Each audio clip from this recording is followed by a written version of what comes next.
వెళ్ళిపోతున్న మాధవని ఆపి తిరిగి ఇంటికి తీసుకొచ్చి మాధవని పెళ్లి చేసుకుంటానంటూ అందరికీ షాక్ ఇచ్చిన మనీషా. మరి ఇదంతా ఎలా జరగబోతుంది అన్నది నేను ముగ్గు వేస్తూ మీకైతే వివరించబోతున్నాను.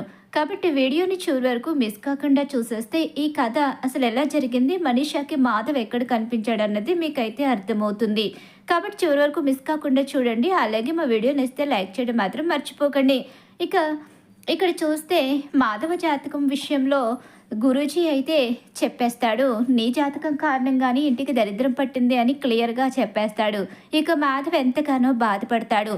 అలా బాధపడిన మాధవ్ అయితే మాత్రం ఇక క్షణం కూడా తన తమ్ముళ్ళ జీవితానికి భారం కాకూడదని, ఈ వంశం నిర్వంశం కాకూడదని ఇల్లు వదిలి వెళ్ళిపోతాడు. అలా వెళ్ళిపోయిన మాధవ్ గురించి తెలుసుకున్న కుటుంబ సభ్యులు తలో ఒక పక్కకి వెళ్ళి వెతకడం మొదలు పెడతారు. ఎంతగానో వెతుకుతూ ఉంటారు. ఎంత వెతికినా, ఎక్కడ వెతికినా, ఎంత ట్రై చేసినా మాధవ కనిపించడు. అన్నయ్య ఎక్కడా కనిపించలేదురా, ఇప్పుడు అన్నయ్యని ఎక్కడని వెతకాలి, అన్నయ్య కావాలి అని చెప్పేసి ఒక పక్కన కన్నా గొడవ చేస్తూ ఉంటాడు. ఇక మాధవ ఇంట్లో లేకపోవడంతో తమ్ముళ్ళు తల్లడిల్లిపోతూ ఉంటారు. ఇక కన్నాని భోజనం చేయమని అడిగినా సరే కన్నా భోజనం కూడా చేయను, నాకు అన్నయ్యే కావాలి అని మొండిపట్టు పట్టుకొని కూర్చుంటాడు. అన్నయ్య తప్పకుండా వస్తాడ్రా, అన్నయ్య మనల్ని వదిలి ఎన్ని రోజులో ఎక్కడో ఉండలేడు, ఖచ్చితంగా వస్తాడు.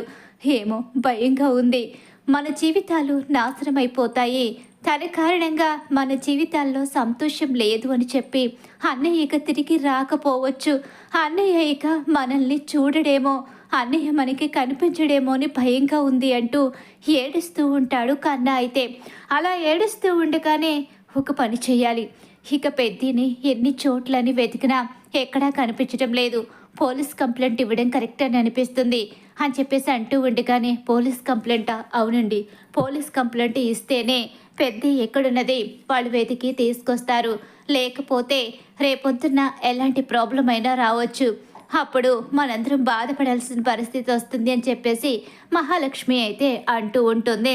సరే అని చెప్పి పోలీస్ స్టేషన్కి వెళ్ళి కంప్లైంట్ అయితే ఇస్తారు. సరే అక్కడ పెట్టి వెళ్ళండి కంప్లైంట్ ఇచ్చి, ఇక ఒకవేళ బ్రతికుంటే మనిషిని చేస్తే శవాన్ని తీసుకొస్తాం. ఏంటి అలా మాట్లాడుతున్నారు ఇన్స్పెక్టర్ గారు? లేదు, మరి ఇంట్లోంచి వెళ్ళిపోయిన వాళ్ళ గురించి గ్యారంటీ ఎలా ఇవ్వగలం? అసలు ఈ మనుషులందరూ ఎందుకు ఇలా చేస్తారో అర్థం కాదు, మా పోలీసుల్ని ఇబ్బంది పెట్టడానికే చేస్తూ ఉంటారు, వీళ్ళందరికీ అసలు ఏ పని పాట ఉండదనుకుంటా అని చెప్పేసి ఇన్స్పెక్టర్ చాలా నిర్లక్ష్యంగా మాట్లాడుతూ ఇక చెప్తూ ఉంటాడు. చక్రి చాలా బాధపడతాడు. ఏంటండి అతను అలా మాట్లాడుతున్నాడు ఏంటి, చచ్చిపోతే ఇక శవాన్ని తీసుకొస్తామంటున్నాడు ఏంటి, అన్నయ్యకి ఏం కాదు, అన్నయ్య బ్రతికే ఉంటాడు, అన్నయ్య మమ్మల్ని వదిలి ఎక్కడికి వెళ్ళడు, బాధలో 2 రోజులు దూరంగా ఉన్నా మా కోసం మళ్ళీ వచ్చేస్తాడు, అవును కదా వచ్చేస్తాడు కదా మా అన్నయ్య అని చెప్పేసి చక్రి అంటూ ఉంటాడు. వస్తాడండి, పెద్ది తప్పకుండా వస్తాడు, పెద్ది మిమ్మల్ని వదిలి ఉండలేడు, పెద్ది ఏదో ఒక చోట క్షేమంగానే ఉంటాడు, పెద్దికేం కాదు అని చెప్పేసి మహాలక్ష్మి అయితే చక్రిని ఓదారుస్తూ ఉంటుంది. చక్రి, కేశవ, కన్నా ముగ్గురు తల్లడిల్లిపోతూ ఉంటారు. ఇక అంత పెద్ద మనిషి అయినా ఎప్పుడూ తాగుతూ బీడీలు కాలుస్తూ ఇక కొడుకులు పెట్టింది తినేసి బజార్న పడి తిరగడమే తప్ప బాధ్యతని పట్టించుకొని నారాయణ కూడా కొడుకు కోసం తల్లడిల్లిపోతాడు. కొడుకు కోసం ఏడవడం మొదలు పెడతాడు. కొడుకు ఏమైపోయాడని భయపడుతూ ఉంటాడు. ఎందుకంటే మాధవ్ అంటే నారాయణకి ప్రాణం. మాధవ నారాయణని ఎంతో ప్రేమగా చూస్తూ ఉంటాడు. నారాయణ ఎన్ని చేసినా ఏం చేసినా మాధవ్ ఎప్పుడూ నారాయణ విషయంలో మాట్లాడేవాడు కాదు. అలాంటి కొడుకు కుడుపుచుం లాంటి తన కొడుకు ఇల్లు వదిలి వెళ్ళిపోవడం అనేది నారాయణని చాలా బాధ పెడుతుంది. ఇక మహాలక్ష్మి కూడా పెద్ద విషయంలో చాలా బాధపడుతూ ఉంటుంది. అందరూ కూడా చాలా కంగారు పడుతూ ఉంటారు. ఏమైందో ఏంటో తెలియని అయోమయం పరిస్థితిలో పడిపోతారు. ఇప్పుడు అన్నయ్యని ఎక్కడని వెతకాలి, అన్నయ్య ఎక్కడికి వెళ్ళిపోయాడు, నిజంగా అన్నయ్య తిరిగి వస్తాడా, మనల్ని వదిలేసి దూరంగా ఉండిపోతాడా, అసలు ఏం జరుగుతుంది ఇంట్లో, అన్నయ్య జాతకాన్ని పట్టుకుని మనల్ని వదిలి వెళ్ళిపోవడం ఏంట్రా అని చెప్పేసి కేశవ్ అంటూ ఉంటే, ఏమోరా నాకు అదే తెలియడం లేదు. ఒక జాతకాన్ని, ఒక జ్యోతిష్యుడిని నమ్మి అన్నయ్య ఎందుకు ఇలాంటి తొందరపాటు నిర్ణయం తీసుకున్నాడు? అన్నయ్య జాతకం, మన ఇంటి పరిస్థితి సింక్ అయిపోయాయి. అందుకే అన్నయ్య మనసు మరింతగా చలించిపోయింది. అందుకే అన్నయ్య నిర్ణయం తీసుకున్నాడు. కానీ అన్నయ్య మనల్ని వదిలి బ్రతకలేడు, దూరంగా ఉండలేడు. ఏమో, మన జీవితాల కోసం మౌనంగా మూడో మనిషిలా ఉండిపోతే మనం ఏమైపోతాం? మనకిక దిక్కెవరు? తల్లి తండ్రి ఇద్దరు లేని వాళ్ళలా మనం పెరిగాము. అన్నీ తనే అయి చూశాడు. తండ్రి ఉన్న ఏ రోజు పట్టించుకోలేదు. కన్న తల్లి వదిలేసి వెళ్ళిపోయింది. అయినా సరే ఇక అన్నీ తానే చూసి మన కోసం జీవితాన్ని త్యాగం చేసిన అన్నయ్య ఈరోజు మళ్ళీ మన కోసం ఇక మనల్ని వదిలి వెళ్ళిపోవడం ఏంటో నాకు అర్థం కావడం లేదు అని కేశవ, చక్రి, కన్నా మళ్ళీ ఏడవడం మొదలు పెడతారు. చిన్నపిల్లల్లా అమ్మ తప్పిపోతే ఏడుస్తూ ఉంటారు కదా, అలా చిన్నపిల్లల్లా వాళ్ళు ఏడవడం చూసి మహాలక్ష్మి కళ్ళల్లో కన్నీళ్లు తిరుగుతూ ఉంటాయి. చిన్న పిల్లల్లా ఒక తల్లి కోసం ఎదురు చూస్తున్న పసిబిడ్డల్లా అయిపోయారు వీళ్ళు. ఇప్పుడు వీళ్ళని ఎలా ఓదార్చాలి, ఎలా వీళ్లకు ధైర్యం చెప్పాలి, ఆ విషయం నాకు అర్థం కావడం లేదు అని చెప్పేసి మహాలక్ష్మి, పెద్ది ఎక్కడున్నా తిరిగి వచ్చాయి పెద్ది. నీ తమ్ముళ్ళు తల్లడిల్లిపోతున్నారు. నువ్వు లేకుండా నీ తమ్ముళ్ళు బ్రతకలేరు పెద్ది. నువ్వు వచ్చే పెద్ది అని చెప్పేసి అనుకుంటూ ఉంటుంది మహాలక్ష్మి. అయితే అలా మహాలక్ష్మి ఆలోచించుకుంటూ బాధపడుతూ ఉంటుంది. ఈలోగానే ఇక్కడ ఇక దారి తెలియని, గమ్యమేంటో తెలియని అయోమయం పరిస్థితిలో మాధవ అటుగా నడుస్తూ ఉంటాడు. అలా వెళుతూ ఉండగానే ఇక తన కాలుకి ఒక ముళ్ళైతే గుచ్చుకుంటుంది. అక్కడికక్కడే కుప్పకూలిపోతాడు. తమ్ముళ్ళని వదిలేశాననే బాధ, ఆ ఇంటిని వదిలేసి వచ్చేశాననే ఇక కోపం, జాతకంలో అసలు ఎందుకింత లోపమనే, అసలు ఇవన్నీ ఏంటి, తన జీవితానికే ఎందుకు ఇలాంటి కష్టాలు అని చెప్పేసి అనుకుంటూ తనని తను ఎందుకు ఇక ఈ బ్రతుకు అని చెప్పేసి, ఎందుకయ్యా ఈ జన్మని ఎందుకు ఇచ్చావు, ఎందుకు బంధాలనిచ్చి ఆ బంధాలకి నేనే బరువని చెప్పి తేల్చేసి ఏ రోజు నన్ను గమ్యం తెలియని ఒక ప్రయాణికుడిని చేశావు అని చెప్పేసి బాధపడుతూ వెళుతూ ఉంటాడు మాధవ. అలా వెళుతూ ఉండగా ఇక్కడ అయితే మానసి దగ్గరికి తన అన్న బాన్సి వస్తాడు. వచ్చి ఇక మాధవ కనిపించడం లేదంట. ఏంటి భయ్యా నువ్వు చెప్పేది? అవును, కనిపించడం లేదంట. వాళ్ళ తమ్ముళ్ళు వచ్చి చెప్పారు అని చెప్పి అంటూ ఉండి, కానీ ఏంటి నువ్వు మాట్లాడేది? ఆయన కనిపించకపోవడం ఏంటి అని చెప్పేసి అంటూ ఉండగానే, అవును కనిపించట్లేదంట అని చెప్పేసి వాళ్ళ భాషలో ఇద్దరు మాట్లాడుకుంటూ ఉంటారు. సరే మనం కూడా వెతుకుదాం పదా అని చెప్పేసి వీళ్ళు కూడా వెతకడం మొదలు పెడతారు. ఇలా అందరూ అన్ని పక్కల వెతుకుతూనే ఉంటారు. ఇక ఎలాగైనా సరే మాధవ్ని తిరిగి తీసుకొచ్చుకోవాలి.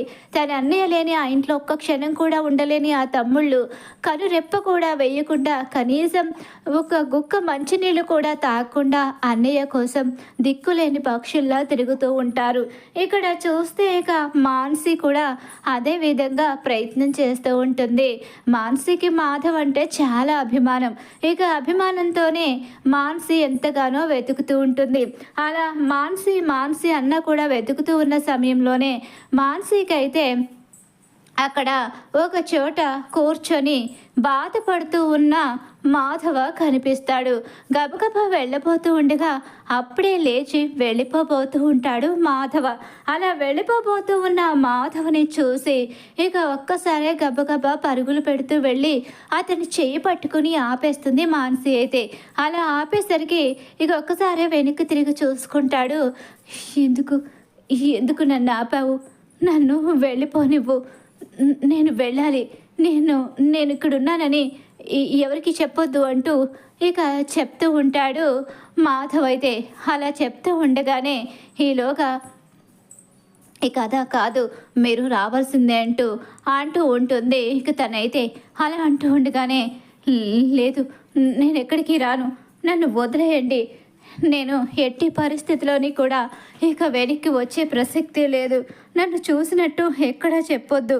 నేను వెళ్ళాలి అని చెప్పేసి అంటూ ఉండగానే చెయ్యి బలవంతంగా పట్టుకొని వెనక్కి తీసుకుని వచ్చేస్తుంది. ఇక అలా వచ్చేసేసరికి ఇంక ఒకసారి వద్దు అని చెప్పేసి ఆపే ప్రయత్నం చేస్తాడు. మనీషా ఎంత చెప్పినా సరే వినిపించుకోకుండా చేయి పట్టుకొని లాక్కొని వస్తుంది. అలా ఒక చోట కాస్త టిఫిన్ కొని మనీషా అయితే మాధవ్కి ఇచ్చి టిఫిన్ చేయమని అంటూ ఉంటుంది. అలా మాధవ ఇష్టం లేదు, నేను టిఫిన్ చేయను, నా వల్ల కాదు అని చెప్పేసి టిఫిన్ కూడా పక్కకి పెట్టేస్తాడు. అలా పెట్టిన తర్వాత టీ తీసుకొచ్చి ఇస్తుంది. టీయా మాధవ తాగును అనేసరికి తాగమని మనీష బలవంతం చేయడంతో టీ అయితే తాగుతాడు. ఇక నేను వెళతాను. ఎక్కడికి వెళ్ళేది? మీరెక్కడికి వెళ్ళడానికి లేదు. మీరెందుకు ఇల్లు వదిలి వచ్చేసారో నాకు మా అన్న అంతా చెప్పాడు. జాతకంలో లోపమా? అసలు ఇదంతా మీరు ఎందుకు నమ్ముతారు? జాతకంలో లోపం ఉండడం ఏంటి? మీ కారణంగా అసలు మీ కుటుంబానికి ఇబ్బంది కలగడం ఏంటి? ఇదంతా ఒట్టి అబద్ధం. మీ జీవితంలోకి ఏ ఆడపిల్ల వచ్చినా మిమ్మల్ని ప్రాణంలా చూసుకుంటుంది. మీ మంచితనం కారణంగా తను మీతో కలిసి జీవితం అంతా ప్రయాణం చేస్తుంది అని తన భాషలో అర్థమయ్యేలా చెప్పడానికి ట్రై చేస్తూ ఉంటుంది. ఇక లేదు, నా జాతకం కారణంగా నా తమ్ముళ్ళు బాధపడడానికి లేదు, నేను అది తట్టుకోలేను, నేను వెళ్ళిపోవాలని చెప్పి అంటూ ఉండగానే మీరు వెళ్ళడానికి లేదు, మీ జాతకంలో లోపం లేదని నేను నిరూపిస్తాను, మీ ఇంటికి వచ్చిన ఆడపిల్ల ఎక్కడికి వెళ్ళదు అని నేను నిరూపిస్తాను అని చెప్పేసి మనిషి అయితే చెప్తూ ఉంటుంది. ఎలా నిరూపిస్తారు? అసలు నిరూపించడానికి అవకాశమే లేదు. మా చిన్నప్పటి నుంచి ఆ పడిపోతున్న ఇంట్లో ఒక దరిద్రంలో బ్రతికినట్టుగా బ్రతికాము. ఇది మా అత్త శాపం మాత్రమే అనుకున్న నాకు చివరికి నా జాతక లోపమని తెలిసిన తర్వాత నా తమ్ముళ్ళకి నేను భారం కాకూడదని ఆ ఇంటిని వదిలేసి నా వాళ్లను వదిలేసుకుని వచ్చేశాను. ఇప్పుడు కొత్తగా ఎవ్వరూ నా జాతకాన్ని తిరగ రాయవలసిన అవసరం లేదు. ఎంత తిరిగి రాసిన జాతకంలో ఉన్నది, మన తలరాతలో ఉన్నది ఎప్పటికీ మారదు అని చెప్పేసి మాధవ చెప్తూ ఉంటాడు. ఇక అలా కాదని చెప్పేసి తీసుకొస్తూ ఉంటుంది. ఇక అలా పట్టుకుని తీసుకొస్తూనే తన భాషలో అర్థమయ్యేలా చెప్పడానికి ప్రయత్నిస్తుంది మనీష. ఎంతగానో చెప్పడానికి ప్రయత్నిస్తూ ఉంటుంది. ఇక్కడైతే వెతికి వెతికి విసిగిపోయి అన్న కనిపించడం లేదని, అన్నకి ఏమైపోయిందో అన్న భయంతో ఆందోళనతో మళ్ళీ అన్న రాసిన లెటర్ని పట్టుకొని అదే చదువుతూ ఇక తమ్ముళ్ళు ఎంతగానో బాధపడుతూ ఉంటారు. ఆ లెటర్ చూసుకుంటూ మహాలక్ష్మి తల్లడిల్లిపోతూ ఉంటుంది. నేనే తప్పు చేశాను పెద్ది, వీళ్లను హడావిడి పెట్టి మీకు పెళ్లి చూపులు ఏర్పాటు చేసి మీకు పెళ్లి చేయాలనే తొందరలో ఇంటికి వస్తుంది ఎవరో గమనించకుండా చేసుకున్నాను. నేను కనుక ఆ పెళ్లి ప్రస్తావన తేకుండా ఉండి ఉంటే ఈరోజు మీరు బయటికి వెళ్ళిపోయి ఉండేవారు కాదు. వీళ్ళకి ఇలాంటి పరిస్థితి వచ్చేది కాదు. ఇక వీళ్ళని చూస్తుంటే నాకు భయం వేస్తుంది.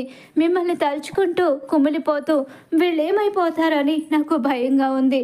నా కారణంగా ఇంత పెద్ద తప్పు జరుగుతుంది అని తెలుసుంటే నేను అసలు తిరిగి ఇంటికి వచ్చేదాన్ని కాదు అని మహాలక్ష్మి అనుకుంటూ బాధపడుతూ ఉంటుంది. లేదు, మీరు అలా మీ మీద నిందని వేసుకోవద్దు. మీకు ఎలాంటి సంబంధం లేదు. మీరు ఎప్పుడు మా కుటుంబం మంచి కోసమే ఆలోచించారు. మా అన్నయ్య సంతోషంగా ఉండాలని కోరుకున్నారు. ఇందులో మీరు చేసిన తప్పేమీ లేదు. అన్నయ్య తప్పకుండా తిరిగి వస్తాడు. మీరు బాధపడొద్దు. మమ్మల్ని వదిలి అన్నయ్య ఎక్కడికి వెళ్ళరు. మేమంటే అన్నయ్యకి ప్రాణం.